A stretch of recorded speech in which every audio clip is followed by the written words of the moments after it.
नमस्कार दोस्तों, आपका बहुत बहुत स्वागत है एजुकेशनल क्लासेस में। और आज हम स्पोकन इंग्लिश के दूसरे वीडियो के बारे में बात करेंगे। और इस वीडियो में मैं आपको बताऊंगा कि हम इंग्लिश कैसे बोल पाएंगे और इंग्लिश बोलने के लिए हमें क्या क्या अवश्य करना चाहिए और क्या क्या बिल्कुल नहीं करना चाहिए। तो दोस्तों, आज की वीडियो हम यहीं से शुरुआत करते हैं। सबसे पहले दोस्तों, एक बात को समझने की सख्त जरूरत है कि जब हम बच्चे थे, जब हम पैदा हुए थे और बहुत छोटे थे, तो क्या हमने उस समय में हिंदी कहीं किसी से सीखी थी? अपनी मातृभाषा जो हिंदी होती है, क्या वो हमने कहीं से सीखा था? बिल्कुल नहीं। जाहिर सी बात है कि हमने ये इंग्लिश कहीं से सीखा नहीं था। ना हमने इसकी कोई क्लासेस ली थी, ना हमारी कोई ट्यूटोरियल थी इसके लिए, और हमने खुद ब खुद इंग्लिश सीख ली थी।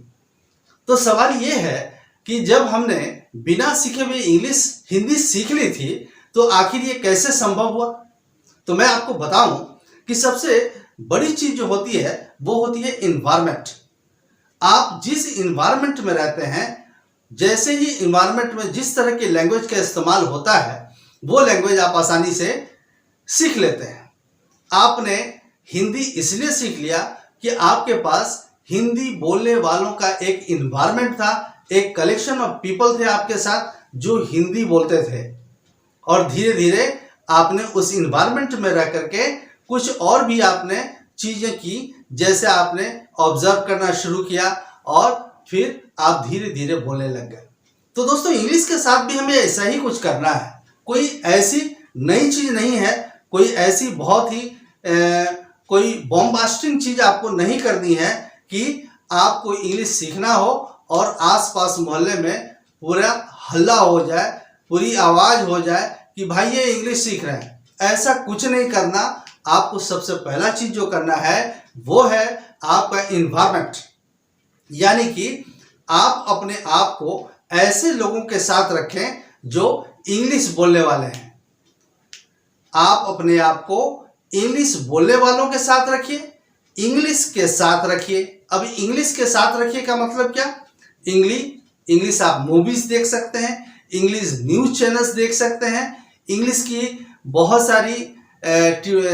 सारी आर्टिकल्स होती हैं वो देख सकते हैं, इंग्लिश की मैगजीन्स पढ़ सकते हैं। और इस तरह से आप अपने आप को इंग्लिश के साथ रख सकते हैं। इंग्लिश का इन्वायरमेंट अपने आस पड़ोस में पैदा कर सकते हैं।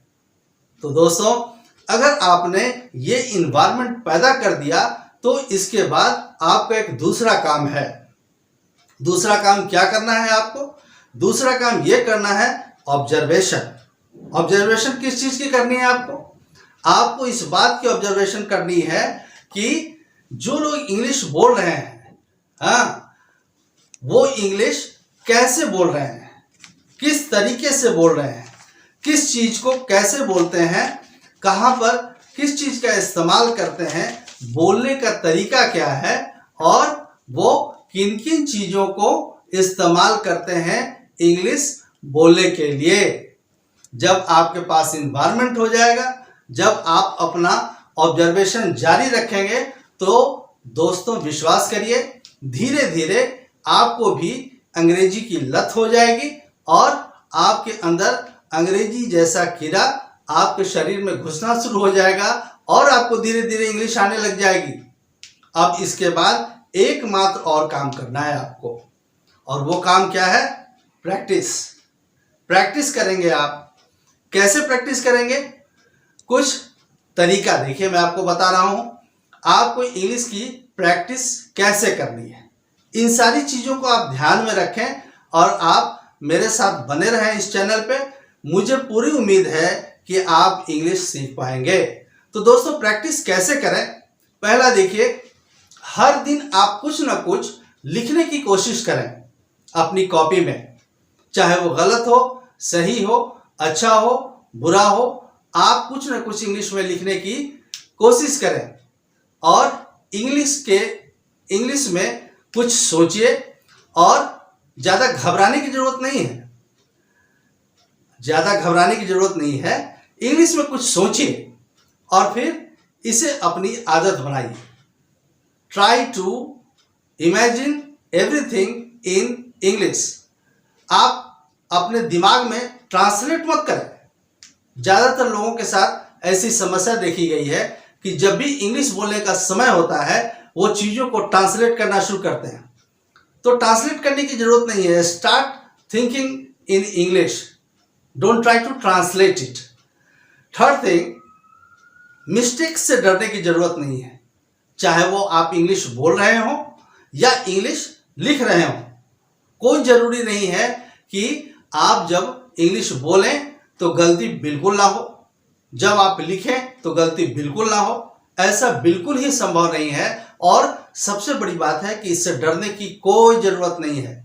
आराम से इंग्लिश बोलिए और आराम से इंग्लिश लिखिए। नंबर 4, सिंपल वर्ड्स का इस्तेमाल करें। Don't try to use bombastic words. बड़े वर्ड्स, हार्ड वर्ड्स, करे वर्ड्स, ऐसे वर्ड्स का इस्तेमाल करने की जरूरत नहीं है, क्योंकि आपको सबसे ज्यादा जरूरत है अपने आप को कम्युनिकेट करने के लिए। जब आप कम्युनिकेट करना चाहते हैं तो सिंपल वर्ड का इस्तेमाल करें। आगे जाकर एक वर्ड की हम कॉपी बना लेंगे और उसमें वो सारे वर्ड्स लिखना शुरू करेंगे जो हम नहीं जानते हैं। Each and every words you don't know is a word to be written in the copy. आप वो सारे वर्ड्स जो नहीं जानते हैं, that is very much important to write down in the copy। आप उनको कॉपी में रखिए, लिखिए और लर्न करना भी शुरू कीजिए।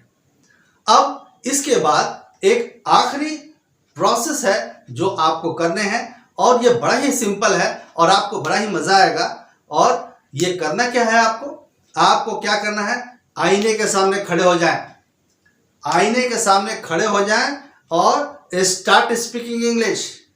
हेजिटेट बिल्कुल ना करें कि जो मैं बोल रहा हूं वो सही है, गलत है, अच्छा है, बुरा है, इसको सोचने की बिल्कुल जरूरत नहीं है। Start speaking about yourself, start speaking about your family, start speaking about your friends, about your relatives, about your neighbourhood. आप किसी भी चीज के बारे में बोल सकते हैं। आप इंग्लिश बोलना शुरू करिए और किसी को जज करने की इजाजत बिल्कुल ना दें। आप अकेले हो, आईने के सामने खड़े हो जाइए एज अ हीरो और फिर इंग्लिश में बोलना शुरू कीजिए। आप देखेंगे कि you have developed your habit to speak English और इस तरह से धीरे धीरे आप इंग्लिश बोलना शुरू कर देंगे। इसमें कोई भी शक नहीं है। मैं आपको 100% बिल्कुल सही बता रहा हूं कि इस तरह से आप इंग्लिश बोलने लगेंगे। तो दोस्तों, आज का वीडियो मैं यही समाप्त कर रहा हूं।